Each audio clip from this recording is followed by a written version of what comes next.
Yeah, I don't think there are any like great competitors, right? I'm always like kind of looking for them. Oh yeah. And there aren't really any. Like I like I don't know if you've seen Subsocial. No. It's a polka dot project, but we can Oh, get okay. into that. Yeah. So what's new with you on the big picture? It's been many moons, it's been many yeah. rotations of the sun. Like what's up?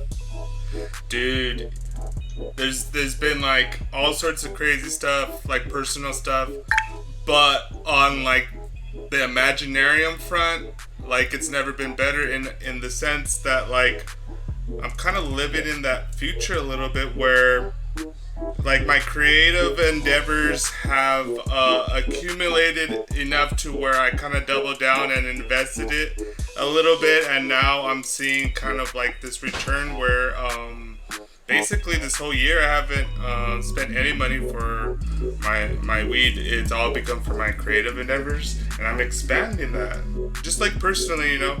And so I've been excited about that, and then like I've talked to Douglas Rushkoff, Mark Pesci, working on fucking creating a DAO and like hanging out in some other projects and talking about what we could do with decentralized organizations. And you know me, I've always been on like the cultural front of it, and devising like a plan to where I have a rollout with NFTs. And first, I want to like personally develop like using NFTs to like represent like part of the community, but also to like have more meaning and value other than like, you know, how much you spent ETH on it, you know. Yeah, that's so interesting. I think all the time about, you know, it was like 2015, 2016, and you were talking Ethereum, Mm-hmm. and sometimes you just like, you have just willful stubbornness. Sometimes you just like, you have just willful stubbornness, you know, like I'm pretty tech savvy, but I was like, oh, Ethereum, the other crypto, you know, and like I never took the dive. And now that's what I do. I'm getting pretty heavy into Solidity development. Sweet. And because of crypto, I don't have a day job, you know. I'm really interested in what you're doing with your DAO. Like what you guys are talking about, or how it's going to be formulated and all of that, because that's what I do. I don't get on Minds that often because you know, I post and there's not much that happens, but I can see that, like, as far as my feed goes, because I'm not following many people, it looks like you rake in all the points. Like, it looks like all the tokens go to Satori on my end. You know, those are like the most of the impressions I see. So okay, this is funny because I'll tell you the inside baseball of that. Like, so I've been so consistent on this because like I don't care like if anybody like watches my shit. Like I do it for myself. So like I'll be doing it if I got tokens or not. But like I have been so like consistent on that, and I remember too when we find like okay, I was in fucking Florida living with a girl and she had 4 kids, and that was a whole other story. But anyways, I saw a commercial for PayPal, and I haven't like at this time I haven't posted on Minds for like 6 months. I forgot why I got pissed or whatever, but you know I'm still creative, I'm still doing my shit. And then I see a commercial on PayPal that you could buy a Bitcoin and Ethereum on it. And I'm like, holy shit, what the fuck? The whole world's turned upside down. And I go, I need to talk to Bill. So I message Bill, and then we do a fucking show. And then after I talked to Bill, I'm like, holy shit, this is why I years ago thought, oh, let's see if I could earn a whole Ethereum coin. And so, okay, this is why I store this away. Now time to dust it off. Time to use it. And then I'm like, okay, I'm ready for when we go on Uniswap. Okay, this is where it's at. And like no one like was like paying attention. And so there was like a brief window and moment, you know? Where you just picked up a bunch of Minds tokens as soon as it went on Uniswap? Yeah. Nice. And so And then from there, it's what I've been telling on the show and telling people. And, you know, I was telling people, okay, Minds is going to be on Uniswap. It's all about the liquidity. Put your stuff in the liquidity pool. Put your stuff in the liquidity pool. And then sure enough, the rewards only really matter if you put liquidity in the liquidity pool. To play the content game is fucking even worse. Like before they tweaked the thing, like people, you know, I know how to use Minds. I know you know, and then so once I start seeing like people start gaming it just like way back in the day when we're talking about the point system, same shit. And then so I start like activating my alt accounts. Like, dude, I've been here forever. Like, let's play this game. And then so like I was just trying to like even out the score because I just saw it fucking up. And then that's when Bill like kind of I knew that was gonna happen. You know, the tide and the squeeze on that shit. But what happens is that like people are either you know, spamming or, you know, the same bullshit from like before, and no one is thinking about like how do we do something unique. And I've always been on that. So like so on the content side, I am fucking ready. But like I spent like a year or so like 2 years ago or 3 years ago fucking around on like Hive and all that shit, and I didn't care either on there. But like I was at this, you remember Sex, Death, and Rebirth? She was on there. No, I don't. Okay, she was on mine and she was on there and she was like posting like crazy, and I just like, oh, I need to like compete with her. So like I ended up like creating this whole like collage. Like I just like got obsessive like doing these collages and collages and collages. This is all to say that like I'm like Andy Warhol now. Like I could do unique shit and I could do it fast, like boom, and like pump it up, but like it's good, and then you build the story and the meaning after that. Like people don't understand. Minds can't be the watering hole for the Web 3D world. People don't understand. Minds can't be the watering hole for the Web 3D world. Where everybody's stuck in the Web 2. We need to go to the Web 3 world. And you only interact very so often when you interact with DAOs and when you interact with the real blockchain on these like scattered little places that are not populated. But Minds can be the watering hole for that. Like we should have these smaller YouTube channels on Minds and putting liquidity in there. You know, well, everyone's like everyone's moving to like Theta as far as like YouTube. Everyone's on like Theta and what's the other one? Like Library. I remember I played around with. Yeah, Library I played with Library. I don't know that it's the thing though.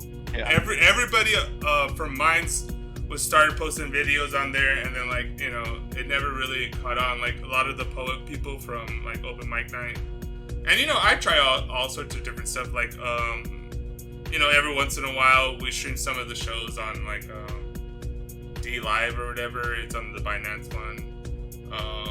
We have some other. I've always like played around with different stuff, but and even that doesn't matter. But like, at least in the sense that like, the Minds Plus is kind of fucked up right now. But we need.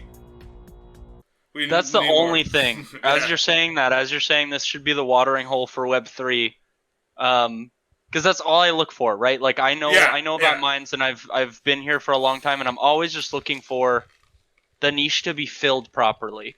And the Minds Plus and the people trying to mess with the system definitely fucks it up, and it has always fucked it up. Yeah. Like I remember being in New Mexico, and Lee and I found some exploit, and we had like trillions of points, and we're just sending them around, and like told Bill to delete all our points and all this shit because we just like went nuts with it.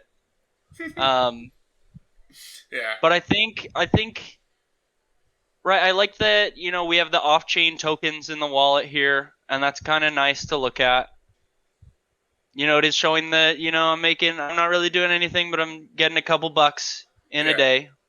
if I want to turn around and do anything with them on ETH, if I want to put them in a liquidity pool, if I want to trade them, if I want to do anything, it's gonna cost me like $20-$40 or something. That is, because of the congestion. Yeah.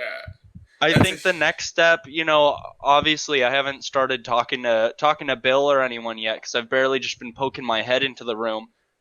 But we gotta move to like a layer 2, or something, because that's the big move right now is the interoperability.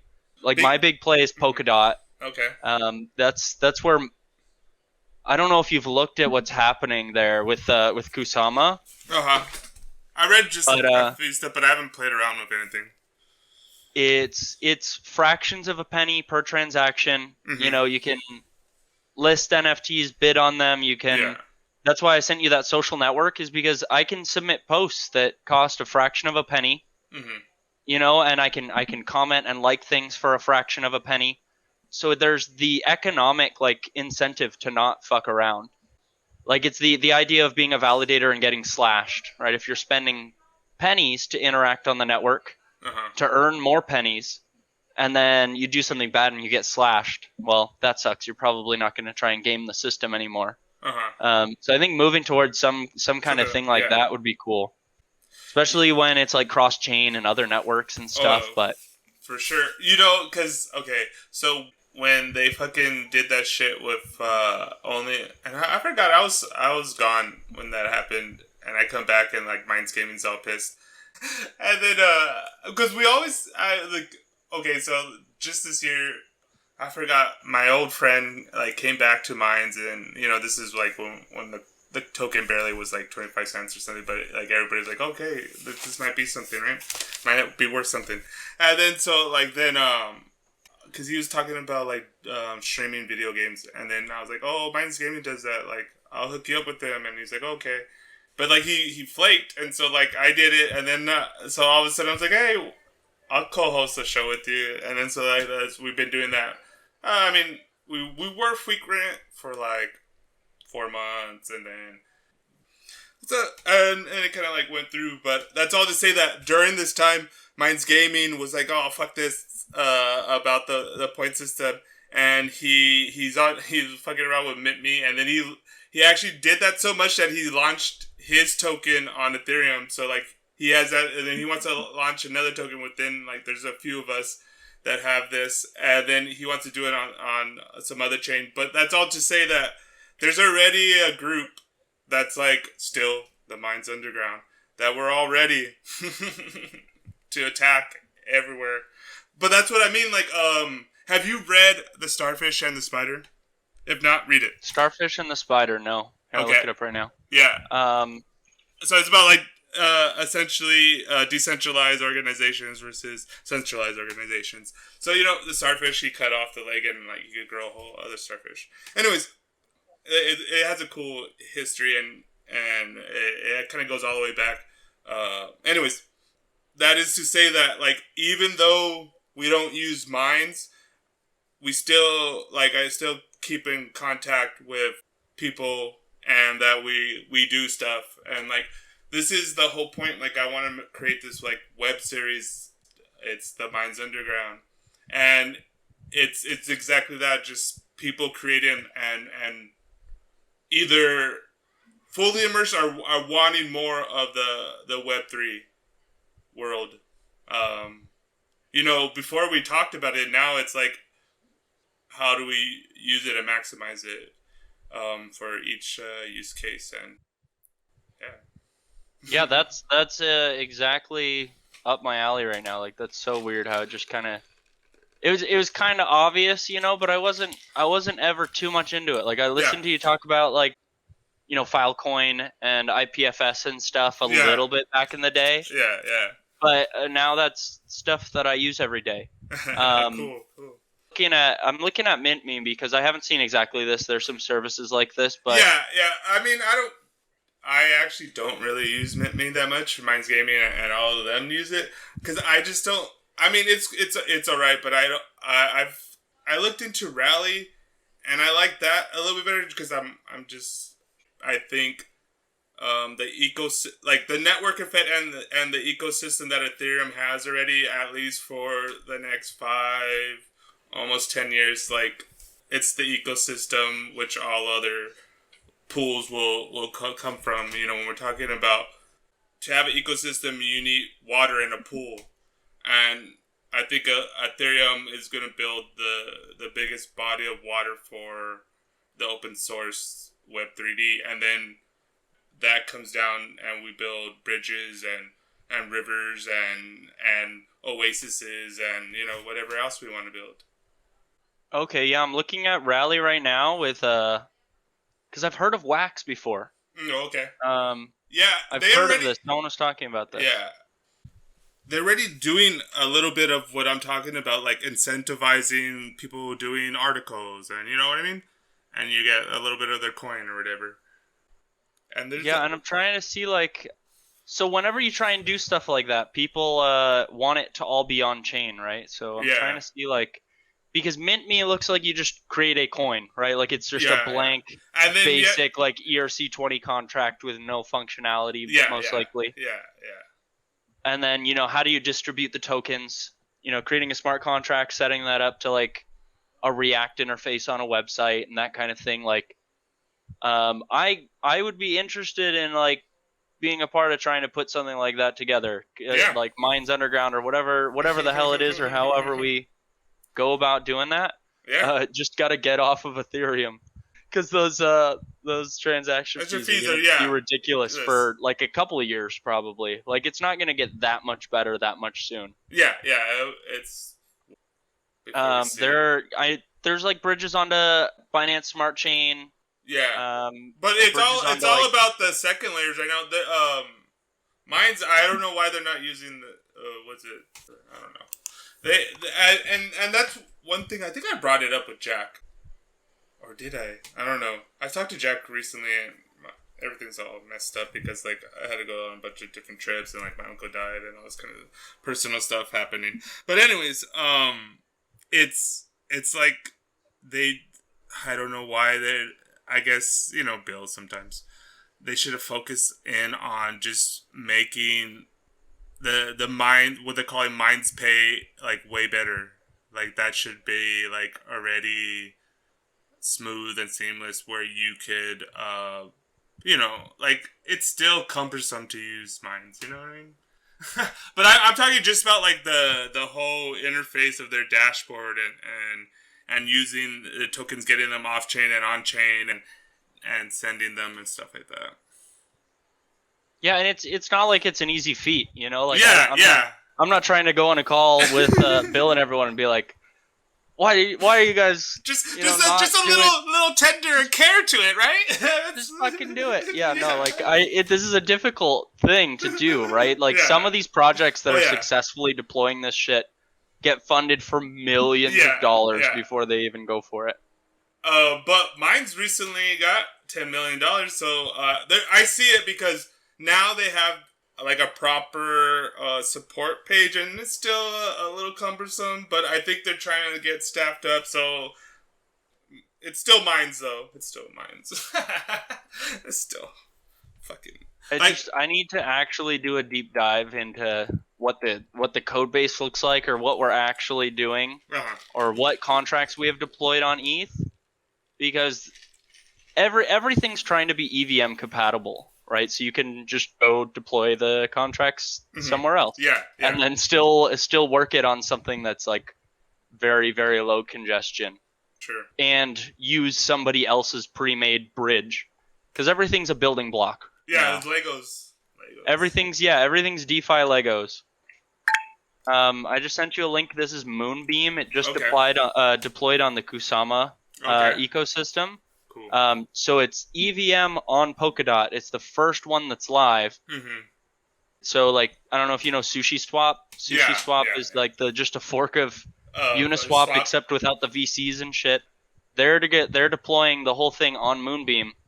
And then you're going to have a bridge from Polkadot Moonbeam to Ethereum through Sushi. Because pretty much like Gavin Wood was the CTO for Ethereum. He helped write the Solidity programming language, and then he was like, oh, this isn't going to scale. We have to start from scratch. And then he just kind of dipped and did his own thing. And it's a masterpiece. And it's just coming live. My move has been like locking up tokens in those crowd loans. It's been a really good play. Cool. Yeah, man. What I been focusing on my end is what I've been telling, and why I haven't been playing with MintMe is like, okay, now why do we have these tokens? And what do we do with them? How can we use them? And so basically, I'm thinking, well, I have different phrases for this, but like the Minds Underground will be like I'm first developing the Cosmic Trigger as like a web series. So, you know, moving out of like podcasts to like web series, then doing the Minds Underground, which is like, think Anthony Bourdain, but for the creative Web3 world. And not only that, because like we'll go and visit people, like, you know, I go and visit you or whatever, but it's all about using this ecosystem to like create things. So like if I go to Curry Hobo and we do like an NFT rollout, but we also he wants to do a food truck. This is low hanging fruit. I have skills in cooking, and I could help write his menu, and this could be a whole thing. And then set up like a liquidity pool and set up all this kind of stuff, so that not only is the show creative, but on the back end it's tied in. Lego block it into the ecosystem, and we go around just doing that in whatever form it comes out in. Basically. Yeah, you've got me thinking. You know, functionality for a token like that. You know, what it does, what brings the value to it, other than, you know, if it's just you're a member of a private club or something. Yeah, you know, why not just make it an NFT? Yeah. No, well, okay. What I'm thinking is there's two parts. You represent skills, of membership, of like ecosystems with NFTs. So there's like a reputation with NFTs, and then but on the back end there is liquidity pools that fund projects like paying people for their time. Yeah, that's kind of the model that we're seeing is like, you know, a DAO, and through whatever mechanism that it is profiting through, you know, typically trading fees or, you know, royalties off of NFT sales are going to the treasury. And then, you know, the treasury is, you know, purchasing the food truck or, you know, whatever the hell it is, where it's a food truck owned by a crypto DAO. Yeah. And then it's also cycling its own funds. Yeah. That's kind of thing with Sora Network. Let me see if I can pull it up. Yeah. So they're trying to create like a Web3 new economic order. It's a one world, one economy thing where basically the tokens that come into circulation, you like vote on proposals. So in the testing of it, when I was playing around with it originally, it was like different companies that are like, this is my idea, this is my proposal, and then you vote, and whichever project gets voted on receives those newly minted tokens. Yeah. So the inflation of the supply is going out to like new products, and then those products become a reality, and then if you voted on something successful, then you get like returns from that thing being successful. Yeah, and that's kind of cool. Vital was talking about that in, the similar concept of, it's kind of like a reverse like grant system of like whatever becomes valuable later, and then like because you never know what project's like going to succeed, but you should also like. Yeah, there's so many like products that need funding. Yeah. And yeah, if you vote wrong, you know, collectively as a network, you can vote wrong, and it just like shits the bed, and then you know you don't profit from it. So then you're incentivized to like maybe not screw it up next time and vote for something that'll actually work. But all of this stuff is about to come to the forefront. Oh yes. You know, and we have too many opportunities to be involved. We just have to figure out the best ways to do it. Hell yeah. Best ways to monetize. I know. That's the interesting thing. Is not only do we need the technical side, which is rapidly happening, but then it's also like, oh, this is what we've been talking about, but like now it's like for reals, and like we don't have any cultural like reference to actually use it in a proper way.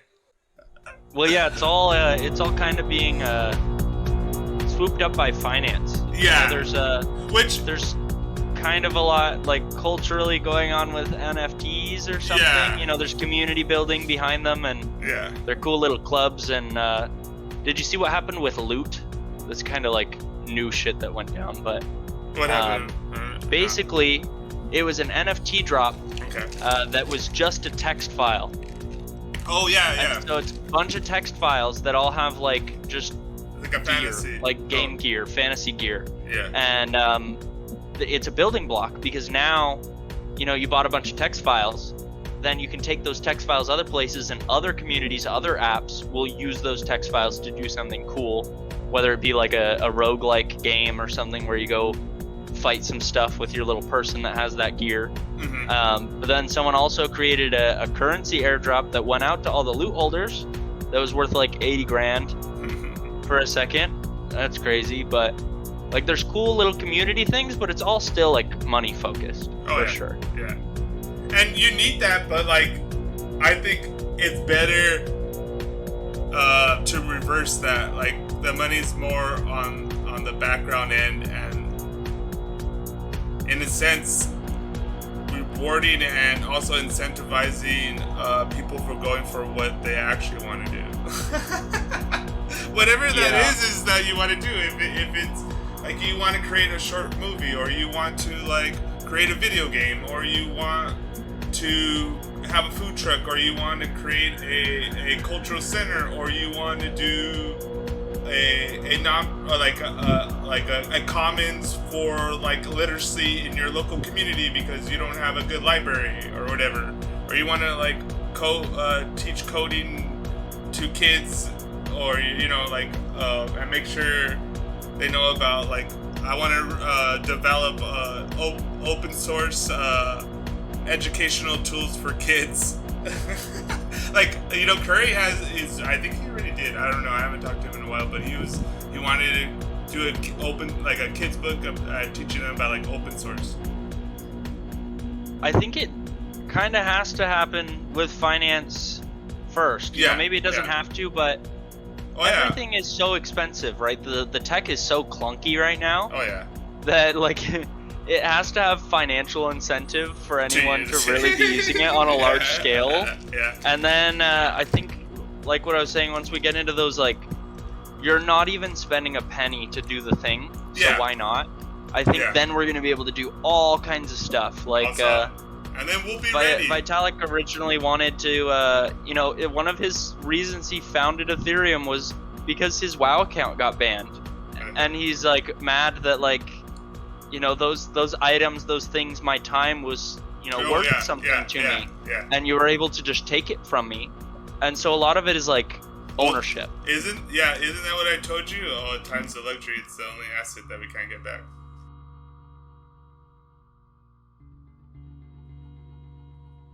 The journey begins. Yeah, so you took I exchanged my time for all of those, you know, things in that game, and you took it from me. So I think we're going to see stuff like gaming. We're going to see stuff like music royalties. You know, people are going to put books on the blockchain. But, like, you know, just for the food truck example, you know, just trying to abstract it to anything. Like, you could have a set of food trucks all over the country, and you know, and especially 100 NFTs. Yeah. And if you own one of these NFTs, you get free food once a day at the food truck or something. Yeah. You know, and like, somehow a market's created for them, and people are trying to buy them for more and more or sell them. And see, like the buying of the NFT will help set up, at least within the food truck network. We're like rolling up their fees or whatever, so that we can convert it the easiest and best timing, so that they get the maximum of it in whatever their currency of choice, so that they can use it to run their day-to-day operations. And that this is also too that they have a mechanism too that if you're hip to it, you could directly give them peer-to-peer, so then they don't have to interact with the DAO. They can interact directly to their day-to-day customers, their everyday customers, that they directly give them whatever their currency of choice. They send it via their phone. By then, hopefully, at least as it grows, that everybody not everybody's going to use crypto, but you have a good portion that are using crypto, and then so Curry handles that peer-to-peer. Yeah, I mean, most major governments are developing central bank digital currencies right now. Like they know the jig's up, and they gotta get on board. Or they've been kicking and screaming, and now they just woke up like, oh shit, now we gotta get it.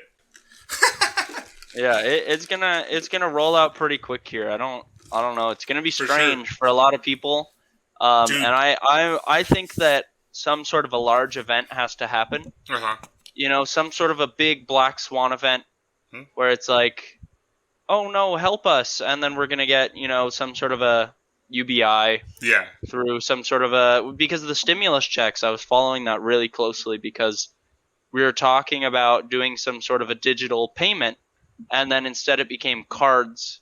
But they were really looking at can we just deploy this digitally overnight in a day, just get money in people's hands, and and that could have been an opportunity to just flip it on its head, but the tech's not ready. Yeah, it's not there yet, but it needs. It's already getting the infusion of money, and I think just a little bit of time.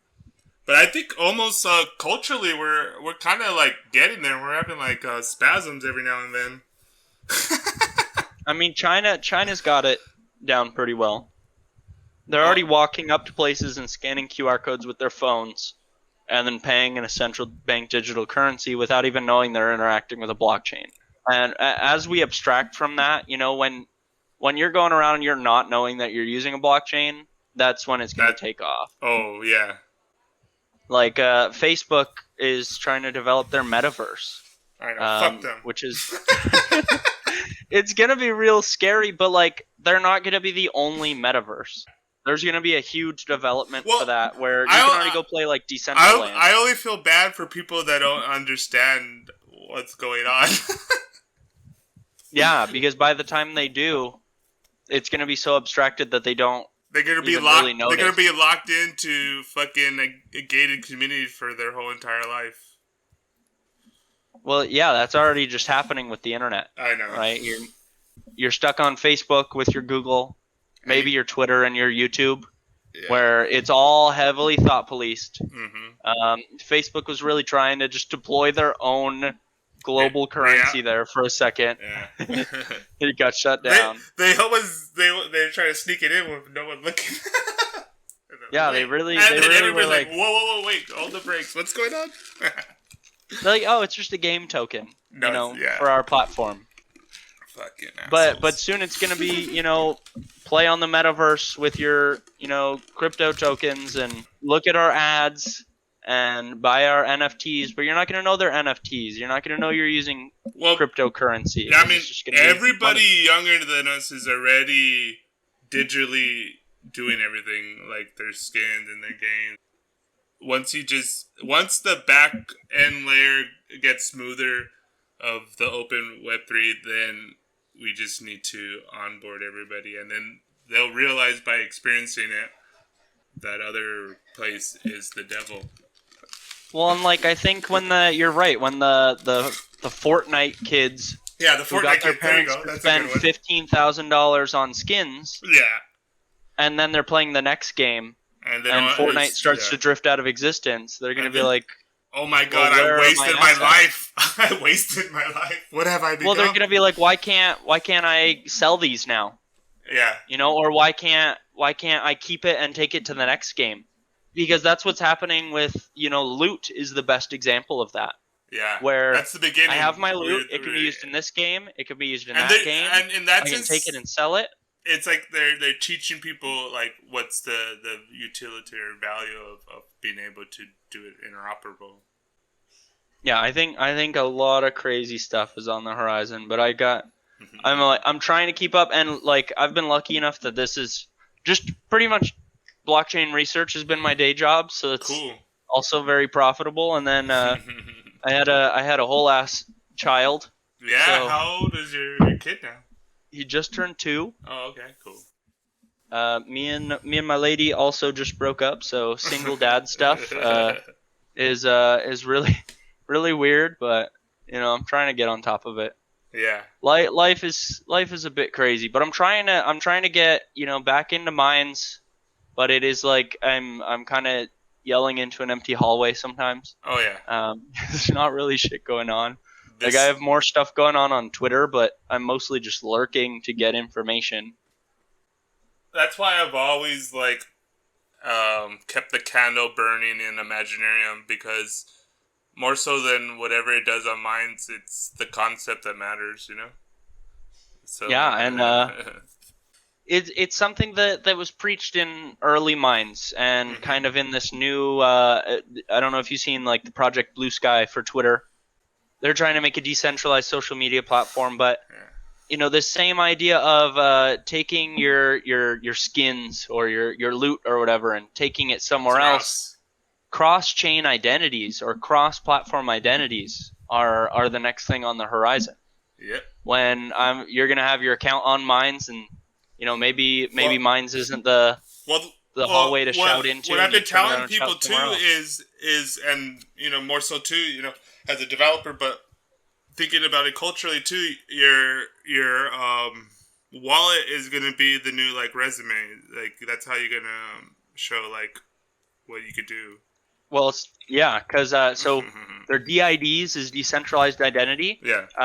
The one that is actually going to be the first great experiment. Let me pull it up.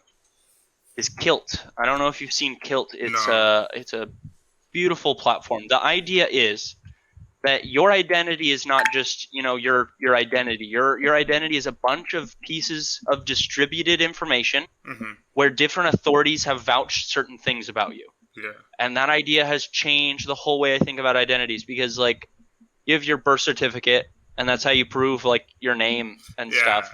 And that's an authority from the government. And so you bring your birth certificate to the DMV to get your driver's license, and they're like, "Oh, I know that this is you because I trust the government." Yeah.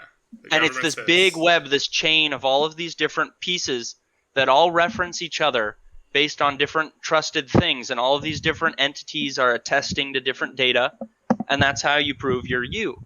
And then we're going to bring that on chain, where someone in the real world that I can go, to the DMV or whatever, and I can be like, "Hey, this is my wallet," and then they'll go on chain and say, "Hey, I confirm that that's that person." Yeah. And then it connects to your real identity, and then and then it starts getting a little scary, because that's when you get your social credit scores and but for finance, that's how you get uncollateralized lending on the blockchain and stuff, like you would with a regular bank, where I can do stuff with deeds to properties as NFTs and all of that nonsense. Identities are the missing link there. But then it's going to be use your wallet to log in here, use it to log in there, use it to everything. And then it becomes some global identifier. So I don't know. There's a lot that's scary. It's like there's so many. I've done so much learning. Have you seen that Black Mirror where they do the social score, where they every interaction you rate them? Oh no, I haven't. But that's basically it fucking turns your mind inside out. You're like, oh yeah, it's gonna be real bad. Like that's what China's doing. I know. You know, like based on who you're interacting with or things you've said online, and it's gonna be really easy to do that without it being, quote the government. Yeah. Right? When you're just like, it's open, it's out there on the chain. Anyone can see it, so we're gonna use that data to judge you. Because these are all things that I'm so passionate about, but it's also the fears of my entire life in a culmination. It's really strange. That's that. At least my fear is more for the older generation and other people that don't realize what's going on, but not for myself. Like, at least in this form, I could navigate, and I'll be all right. Because that's the thing, is like, you're either gonna be in this starfish world of an ecosystem, or you're gonna be in a spider world where each web is pulled by a single entity. Yeah, I it's hard for me to tell exactly which direction it's going to go in, because the power of force is still there. That's true. I was thinking about this, is that the power of force is still there, that the government can just say, no more stable coins and try and shut it down and make things illegal, but like it'll kind of just be people trying to circumvent it. Yeah. And it'll be this kind of fight, but it's always been a fight. So I don't know where it's gonna go, but I know that they're investigating Uniswap right now. I know. But you can't shut it down. You can't shut it down. But there are synthetic assets, so like synthetic stocks, synthetic commodities, that were trading on Uniswap for a minute, and the front end of Uniswap actually delisted them. And there was a huge uproar about it because it's a decentralized protocol, this, that, and the other thing. But they only did it on the front end because the front end is the only thing that they, as an organization, have full centralization over. So you can still technically use, Ethereum contracts and interact. Yeah, you got to do it directly. They'll make it easy for you. But yeah, they don't make it easy. So it's gonna kind of be that thing where like. That's how the black market. That's how the black market always worked, right? True that. Yeah. But they shut down Tor. They shut down all the good. I know. All the good black markets there anyway. But the concepts still survive, and that's what basically the starfish and the spider is about. And then I like that he goes back to, like, even like in the physical world. The one example that he used that was pretty good was with the Apaches and the Spaniards. So the Aztecs, the Mayans, they all fell to the Spaniards, and there's a lot of factors. There's a lot of factors into why the Aztecs and the Mayans fell to the Spaniards. But one aspect to the Apache, why they resisted and fighted so long, and that they didn't get conquered by the Spaniards, and later they surrendered to the Americans. But because like there was no centralized person, there was local advisors and shamans, but just because you destroyed one little tribe, it didn't matter. Like other tribes weren't taking orders from like Geronimo. Like Geronimo just fought and everybody kind of followed him, but other made their own decisions. In the sense too, there was like the Americans fighting the Taliban and Al Qaeda and stuff like that. It's not a directly centralized group that's taking orders from one person. It's just like an idea, then everybody makes up their own way to execute it in their own region. So I just purchased the book, the Starfish and the Spider. But now you make me want to understand the organizational structure and decentralization of the Taliban. Yeah. Like that would be so interesting to figure out, like, oh, they're very successul because of some specific structure they have that we should aspire to in some way. Well, at least understand it better. The other example that he does is okay. There's that movie. What's it called? Gun Ho. and it's with Michael Keaton, and it's like in the 80s, and it's about like Ford having some of the Toyota guys over, and it's like this kind of like funny movie that it's about, oh, the Japanese people need to know how to have fun, and the Americans need to know how to be serious in the factory. But real story was that back in the day, Ford and American Motors was the shit, and like it was the market. And this up and coming Japanese motor company came, and then they finally kind of did better. Like in the 60s, 70s, and they wanted to know why. So some of the CEOs were going back and forth. And according to this guy, part of it was that they listened to people on the line. They had a suggestion box, and they actually took them seriously. And so when they found out majority of the suggestions were practical and common sense and were easy to implement, they gave them some autonomy to just execute it. And this is why they outperform the Americans. Not because the Japanese needed to know how to have fun, and not because the Americans needed to be a little serious. No, because that people that interact with the line day to day know how to make it more efficient better than someone on the top that abstractly doesn't know what's going on day to day. And I think the lesson that I take from that I see growing is in a DAO where the user experience is very friendly. Because that's the thing that hasn't happened too much.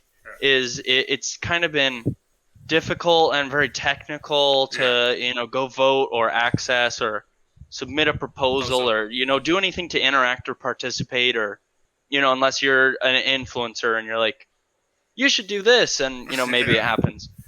But as we're getting to better user experience, where over the last 6 months to a year, like I have never participated in governance in platforms of any kind as much as I have, because it's getting easier for regular people to get involved and do things where you can just go submit a proposal. It doesn't even have to be, a big piece of code, right? You're not like, it's not like a pull request. You're submitting a proposal. They're quite simple. A bunch of people get behind it, and then it gets worked on because it's backed with, tokens or whatever to support it. And then those tokens can either just be a vote, or it can be some sort of a funding allocation from a treasury, and then those things actually happen and those things are successful. So I think that is a really good story, a really good lesson, because that worked then, and now we're starting to see that it can work now in like a decentralized fashion. Yeah, in a lot more streamlined fashion, and like that principle of letting, like, empowering people to make decisions locally, like directly and more peer to peer, and I think we just need to like keep on doubling down on what is like successful. So say you scatter these projects and they get minor funding, and some peter out or whatever, then you just kind of like roll up what the dying ones into whatever the next ones are. Like kind of like what a plant does. There's some leaves that are weak or whatever, and then you gotta like kind of like prune it a little bit so that where the branches are stronger and more beautiful flowers are coming, that they get more of the resources. Yeah, I think the only problem we run into, it's the same problem across all democracy that we've had, and that's kind of why democracy works in this country the way it does, is because when you let all the little people who are most likely dumb or don't understand how the thing works have an equal vote in what's happening, especially in these financial products, they make bad or biased decisions, right? For instance, like voting for, increasing the APR on the pool that they're in, right? Everyone wants to vote, increase the APR, I'll make more money. But also, it's rapidly increasing the supply and this and that. People don't understand all the consequences. They're just network effect of it. Yeah, they have this network effect where everyone gets on board with this thing because it directly benefits them, but it actually screws up the whole thing. Yeah. And it's hard to even deal with democracy decisions like that. I know. Well, I think too, you know, that's why we don't have we need more stories like the starfish and the spider. We need more references like we've always been talking about this, but you know, we're losing touch of these actual models and metaphors for in which we could talk about it and also reference experiences. Because yeah, I think for this whole wave, it needs to be that way. Where if just fucking we hit our head against the wall, because that's when a majority of us learn. And so then the next wave, we're like, okay, that didn't really work. Let's all grow up and learn this. But you know, it's also going to be. Oh, that's a bad thing. There's not enough time to like get everybody up to speed. Because those people that are the riffraff, they're going to get swallowed up by the spiders. They're going to be stuck in the webs, man. They're not going to be able to grow into starfish. Yeah, right. So it's like we're making all these building blocks. Yeah. But anybody can use them. Yeah. Including the spiders. Yeah, you know, the spiders. Yeah. They can go ahead and take it and deploy it in a larger scale fashion. Yeah. Because they have all these resources, but they're actually not as organized as I would have thought. Oh, That's the only hope that I have, is that it is a scrambling, gibbering mess where nobody can allow anyone to make any decisions, right? So this decentralized, renegade, operation, mindset functions better. Look at Elon. Okay, so Elon does his thing, and then the stupid people follow him, but the second time they don't. Not enough. What are you referring to? Follow him to do what? When he first pumped Doge, then like a couple months later he tried to do it again, and then everyone was like, whatever. I don't know. It's still. I talk to so many people that have this like holder mentality. Like it's this weird psychological conditioning that happened in those communities, where it's just everybody be the bag holder. Everybody be the bag holder and allow these large institutions to dump on you, and then buy back in, and weird things. Like my dad's a techie, he's always been in IT since I was a kid, and I could never get him into crypto, never get him to look at blockchain. He bought Shiba Inu, he bought Doge, he bought I know what you're talking these about. ones where they're like this popular media influence that gets people to like, that's the first thing they see. Yeah. And I really see it as like a manipulation ploy. Oh yeah. Because Elon and some of these other wealthy people that are playing this game. Well, they're doing exactly that. They're pumping it up, and then when it goes down, they double down again. Because they got in trouble from the SEC before for talking about their stocks weird or different Elon things. has a history of this. And then but with crypto, he's like he knows enough about Bitcoin. He knows enough about Ethereum. I know that Tesla is doing things with Energy Web Chain and some like very very hush hush NDA plays in crypto. And then he's like, the most successful global currency of Mars will be the Dogecoin meme, you guys. It's literally it's like a joke. I know. He knows so much more than he is showing anybody. Dude, I remember when it came out, I was like pacing and like besides myself, I was like, he's not that stupid. And there's the whole thing about Bitcoin being energy wasteful and all this kind of stuff. I was like, I literally did a show like 4 years ago on is Bitcoin sustainable. Are you telling me Elon doesn't know this? Like, give me a break. Like this can't be reality. Like, can anybody believe this? Well, and it was definitely a ploy. Oh yeah, it was. It definitely was. Gave him a good opportunity. But for people his companies to buy in. don't know enough to know that is an obvious joke. It's an obvious ploy. Oh my god, I have this like conversation every like month with one of my friends, and I'm like, no, don't buy Doge. And I'm like, no, don't do it. Like, I constantly telling them the reasons why not to do it. Like, it's just frustrating to know him. Well, yeah, I've annoyed every single person I know with all of my blockchain bullshit for years now. Yeah. And then they're finally like, okay, I'm ready to hear about Doge. And you're like, what? Fuck yourself. Yeah. I want to die. It's so frustrating. Like, and then my friend doesn't understand like how frustrating it is to me. I was just like, okay, whatever. But luckily, I only help him buy Ethereum. And he hasn't explored enough to do anything else. It's like, once he's ready to play and actually explore, then I'll show him what's up. Or at least, here, go play over there.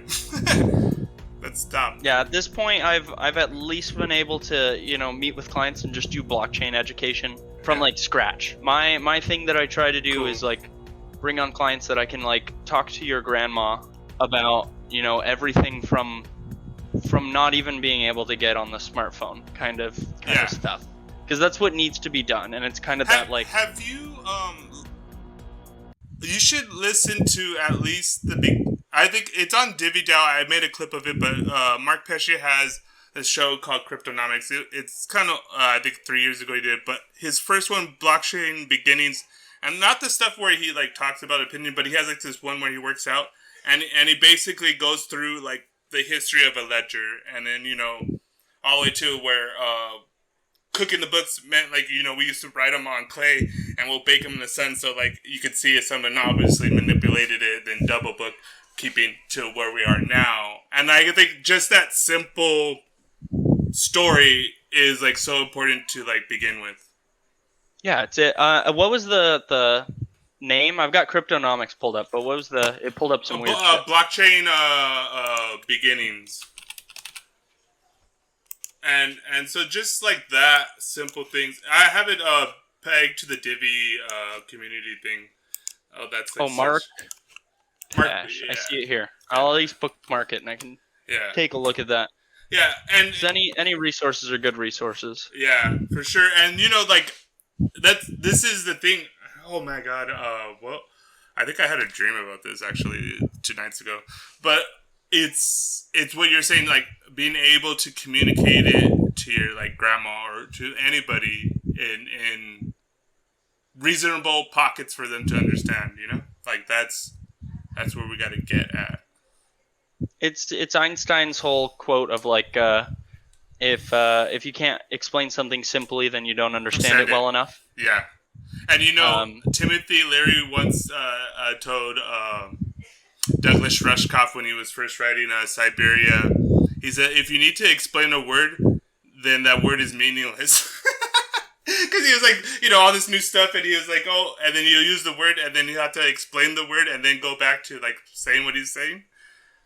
And I feel like that's a lot of times when I talk about blockchain, I say a word, and I'm like, okay, I need to tell you what this word means, and then I go and say what the word means, and then I'll go back to try to like tell him what I'm excited about, Yeah, so you just have to like deconstruct the whole thing. Yeah. As you're speaking to people, or else I can watch people's eyes glaze over when they get hit with those words where they're like, I'm not going to stop him to ask. Yeah. And I have to try and recognize that because people don't like to ask questions or feel dumb. Yeah, and they so don't. You have to try and just break it down for them before you even go there. It's kind of funny. Okay, so recently, it's been a while. My uncle had dementia, so we knew that it was progressive. So like that, all of a sudden, like it's just gonna go downhill real quick.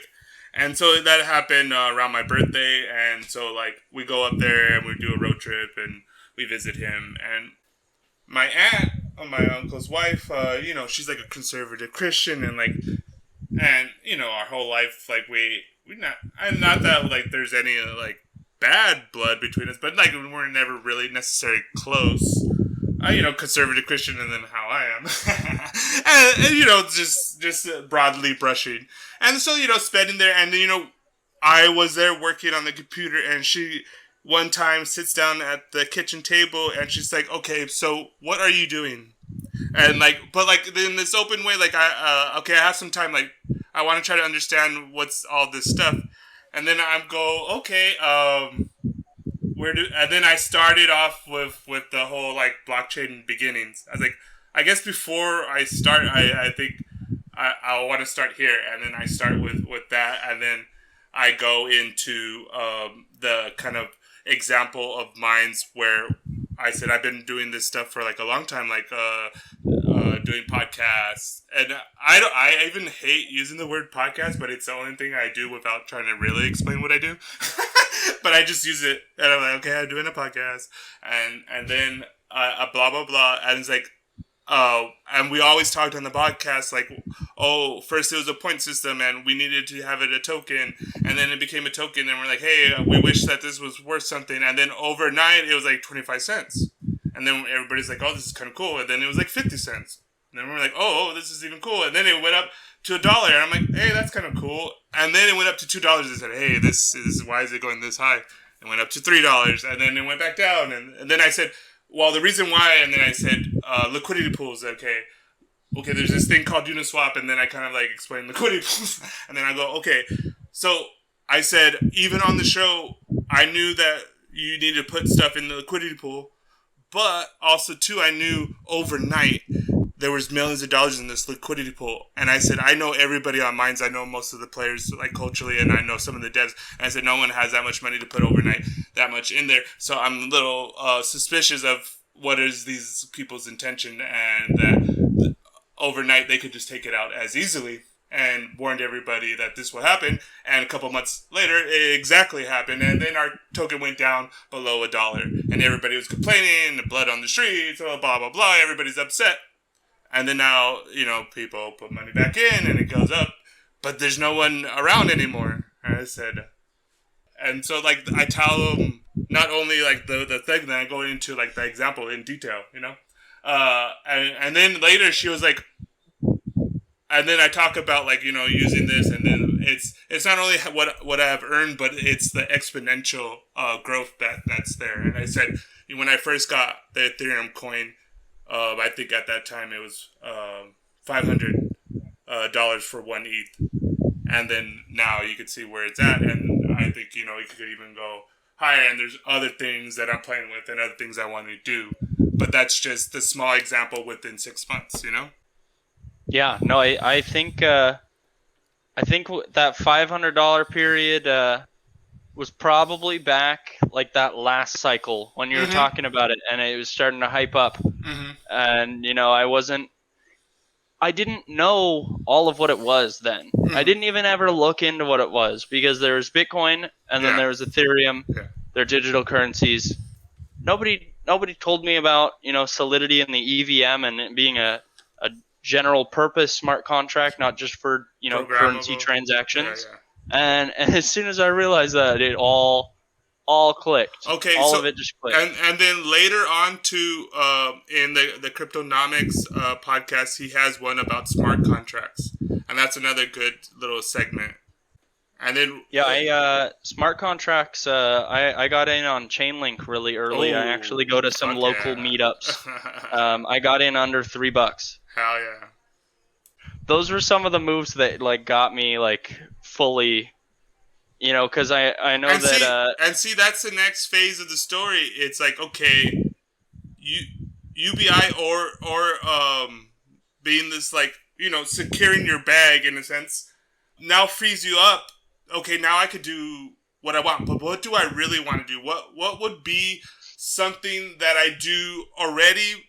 If you do what you love, then you never work a day in your life. Like, that type of question needs to be answered once you get there,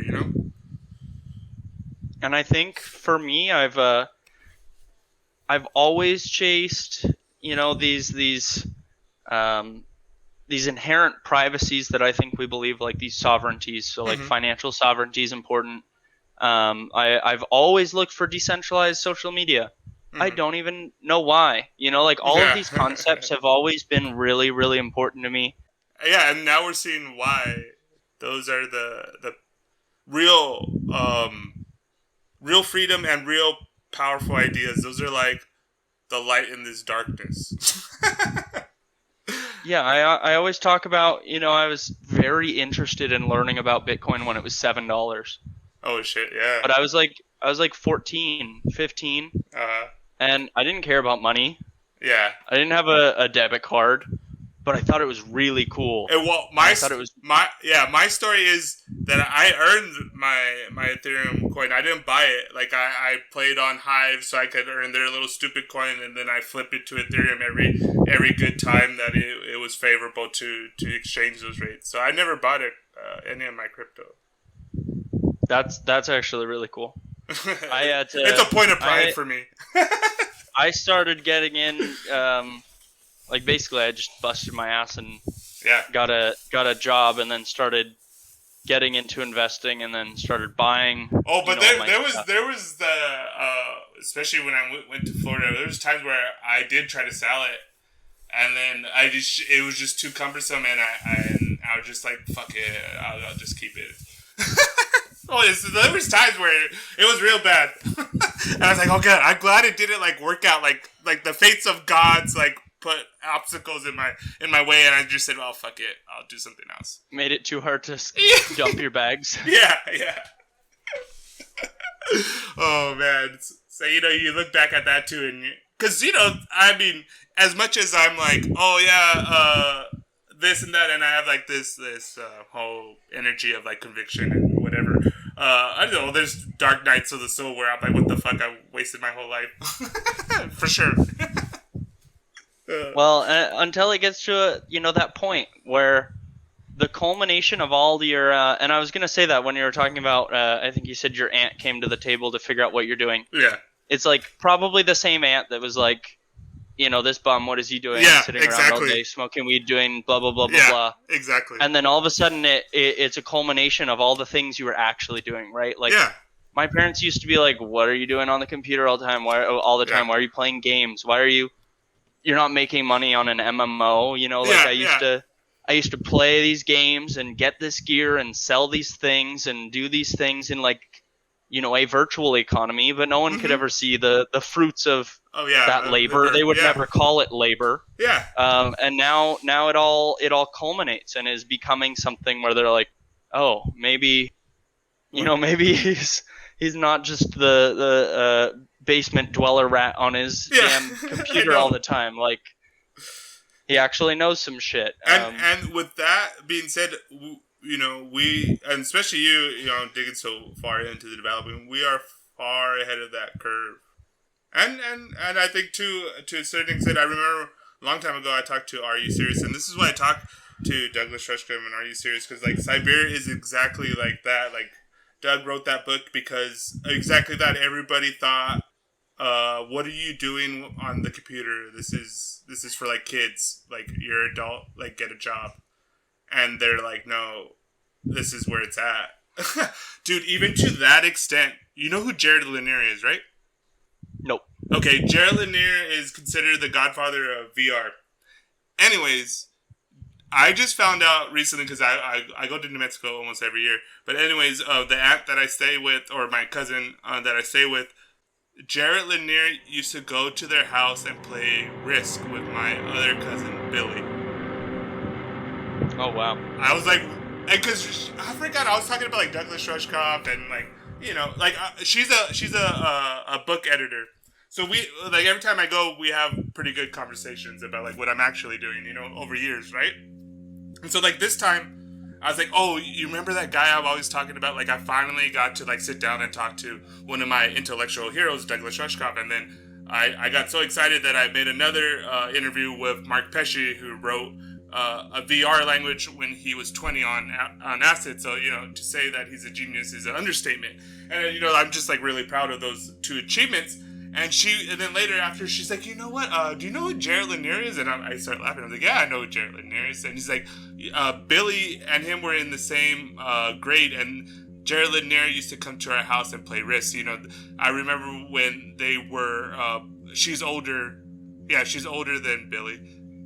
But they're like within two years. And she's like, I remember just them, Billy and his group of friends with Jared Lanier were just like nerds, and they would play Risk and like games like that, and we always thought they were like really weird or like oddballs, and then like we always, because she said she always later when they're adults now, they always look back, like people in their circle, Jared Lanier was like the most successful because they seen him, later do this VR kind of stuff.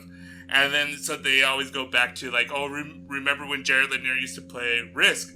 And this is the first time I heard that story. I'm like, holy shit, that's fucking crazy.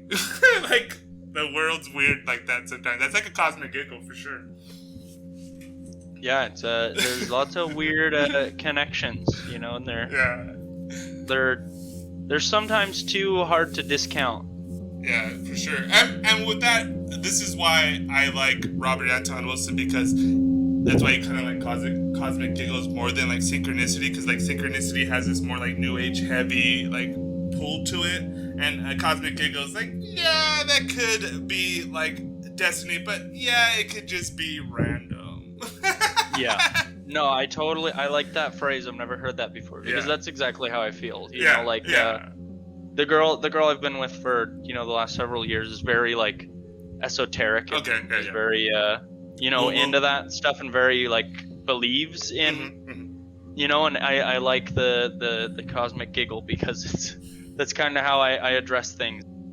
She does tarot readings and everything, and it's like, maybe. Yeah. But I also took LSD and talked to Keck once, so, it's all relative. Oh, shit. Yeah, for sure. Dude, you should listen to... Actually, you should watch the YouTube. I don't know if you ever saw it, that when I talked to Douglas Rushkoff. Like, some parts are whatever, but, like, some parts... Dude... I felt like I think you've seen the one where I do the Minds Underground, where I felt like I had to defend Minds, because like I reference it, and then he kind of like said something about it being alt-right or something like that, and then I kind of like, oh shit, like I have to like defend Minds with Douglas Rushkoff. Because it was that time period. Yeah, because it was that very specific time period. Bill goes to fucking to that free speech of Trump bullshit, and like I get it, but then also too, like, narrative wise it's bad, and like, I mean, come on, I don't know, it's...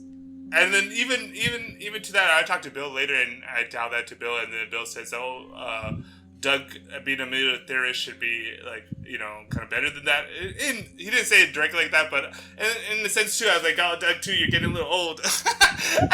But I think in my edit version, I represent the idea. And me, like, I'm not all like, drinking the Kool-Aid on Minds either, Yeah. Yeah, for sure. Yeah, I've never been. I've always kind of... maybe tick Bill off here and there sometimes, because I've always brought up the uncomfortable shit. Yeah. I've always brought up a lot more problems than like being super grateful or anything, and that's what I was saying with everything about the crypto part of the platform is like, I'm not just gonna hop into a chat with Bill and be like, so I'm back, this is what's wrong.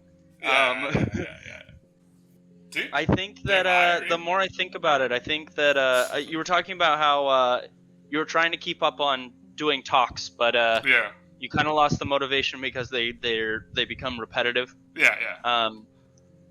I think in the beginning there was a ton of structure. I obviously haven't been around for like, this is one of those things where I'm just poking holes, but like I think going back to creating structure and like coming up with really, really specific topics. That's why we could rake some people in. What I want to do with the Cosmic Trigger is exactly that. That now it doesn't matter. It's not about doing. I want to do it a monthly show, so it's not like you're doing a weekly show. But also too, with that, I already have 2 episodes, which is the Douglas Rushkoff one, Bill, and I have one unedited version that I want to do with Mark Pesci that I already did a talk with. But so the further extent of this is it's decentralized, and I've always said that, but we never done it. So I'm setting the example. So like you could go and get somebody. So this is the intersection of culture and infrastructure of the Web3 world. and we need both culture and infrastructure. So I started culture with Douglas Rushkoff, even Mark Pesce, even though Mark Pesce kind of is not totally in the infrastructure, but knowledgeable enough to talk about certain aspects of that. Because I talked to him a little bit about Augmented Reality, a book that he wrote recently or last year or whatever. But anyways, more stuff like that, and now I think more on the infrastructure side, since Bill, Rushkoff, and Pesce I would consider culture. Now we need 3 of infrastructure, and I think this is where you could help. And basically, it's interview, but from that interview, when we edit, we do develop segments of fleshing out the ideas and things that pop out. So there is a podcast, which is the talk, but then there's the show where it's the more developed. It's a web series, and that's what I'm working on. That's like the specific idea that I'm working on.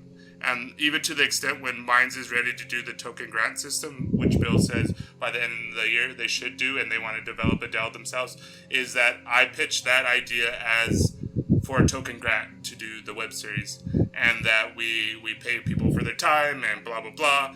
And then also too, it's more than just the web series, that we actually start doing that infrastructure stuff. So then we form our own DAO, and simultaneously we keep pitching that to Bill. So we build Imaginarium DAO as we're building and suggesting Minds DAO.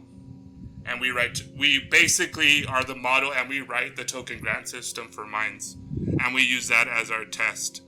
And then after we work out the kinks that way, then we do a fully formed Imaginarium, and it's independent and interoperable, and we take it to whatever. We take it as a boat to sail the Web3 world. I think that's really interesting. I think I do want to be involved with that, because I'm turning a corner where I want to create again. Because I've just had so much shit going on, and I'm finally freed from, whatever situation I've been in for a bunch of years now. And see, there, Gov, interview, and also to music, artwork, poetry. I think it would be a cool thing. The Imaginarium DAO. We can come up with different monetization models. Yeah, we'll experiment with NFTs, with the token, and if Imaginarium is going to have a token, it has to be meaningful. It's not going to be on MintMe. That's why Imaginarium's not on MintMe. Yes, that's very important. Because I wouldn't even deploy any big mainnet contracts for that right now, like myself. I'm still polishing before I deploy anything big. Because that's how messes happen. Yeah. But I think we'll get there. Because that's what I'm focusing most of my time on right now, is developing my skill set, because this is what I do want to do as a career. Yeah. And I think doing the talks and putting them on like Theta, doing podcasts, doing structured things, doing I'm already looking at doing some educational content, like actual that's what I wanted. Scripted stuff. Yeah. So I want to do a token grant for Uniswap, and so that will be an ad in the podcast, but also too with the intention of building educational videos about blockchain. So we do our own version of blockchain beginnings. We go over smart contracts, we go over wallets, we go over the basics, and we try to develop that as a story, and that it's animated. Like we have Curry Hobo, we have other guest artists that do the animation for it. And we tell the story of also the starfish and the spider and stuff like that. I think that's another cool idea. Just storytelling. Yeah. Because I think you're really good at storytelling. I think that I'm good at explaining concepts. Yeah. But I think that you're really good at referencing stories and metaphors and things to, there are people that are left or right brained, right? So we really need to be addressing the people that are right-brained. Yeah. And see, what you would bring to the table is that our metaphors are grounded in what the mechanics are. You know what I mean? And that even our animation are accurately depicting and portraying whatever we're discussing, whether via a Uniswap, any of the smart contracts and yada yada. You know what I mean? Yeah. At that point, the infrastructure for the DAO or the monetization part is where it gets tricky, fuzzy, and very based in trust, and we're trying to get to trustless systems. But if we have, but that's a YouTube channel that's monetized to someone's bank account, and like these different things that aren't all the way there yet. Yeah. We're gonna have to really For right now, it has to be it has to be trust peer to peer between our kind of digital relationships that we have had already, and that we could use that as a way to use these protocols up to the point to where we no longer are no one needs to, like, the trustless part, that this is all in the background. That's the goal. We'll just have to inch our way there. Yeah. Until we're on Theta and Audius. Yeah. But see, and that's where the watering hole of Minds is, because in that sense, Minds being this hybrid and always having like a this feet in both worlds and not of any world type of thing, it made it survive, or made it more nimble in these past 4 years or whatever, I think. Well, it would be interesting to be able to do like some sort of a group entity or something that's like attached to a multi-sig wallet. Yeah. That would be like the groups is like the group itself is able to have a wallet. Yeah. You know what I wanted crazy to do is like tie in a what is it called? No loss lottery pool. Yeah, a pool. What is it? Pool to? I forgot what it's called, but pool together, or pull together. Anyways, for each of these, like that being a plugin, a tie-in for your chat rooms, so you could like have a chat room that has, based on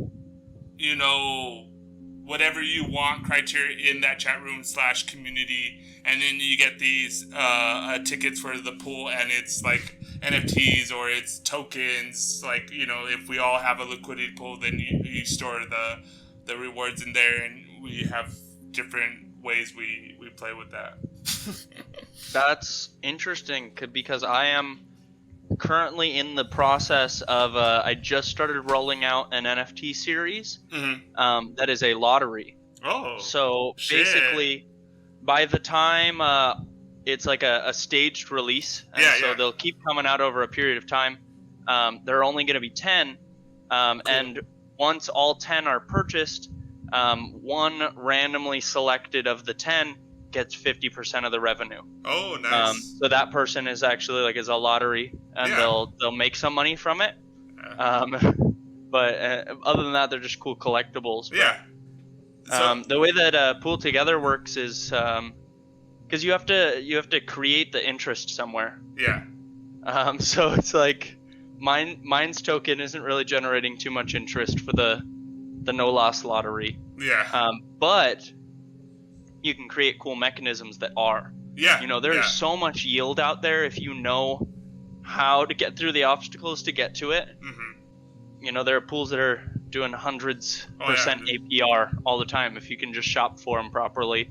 And I think that's another cool thing that we can do with DAOs is you have competitive yield between, whether it be Curve or Aave or any of these, or Yearn is the yield aggregator, or someone is creating these strategies on chain that are going to be the best yield, and everyone can plant their money there, and then it's a decentralized hedge fund. Yeah.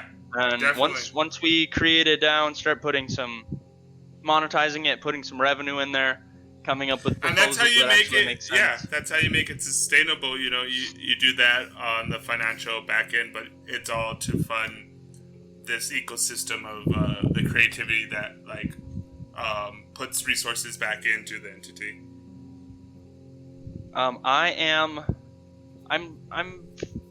all right with Solidity. I'm still polishing up my skills. Definitely not mainnet deployment on anything. But I'm already moving towards Substrate-based blockchains. Substrate is the tech that Polkadot's built with. Yeah. Basically, the whole way through as they were building, they abstracted all of the tech and made it basically just Legos. Yeah. And so you can go and use all the Legos to build your own chain from scratch. Yeah. And then it's connectable with anything. That's what we gotta do for Imaginarium, huh?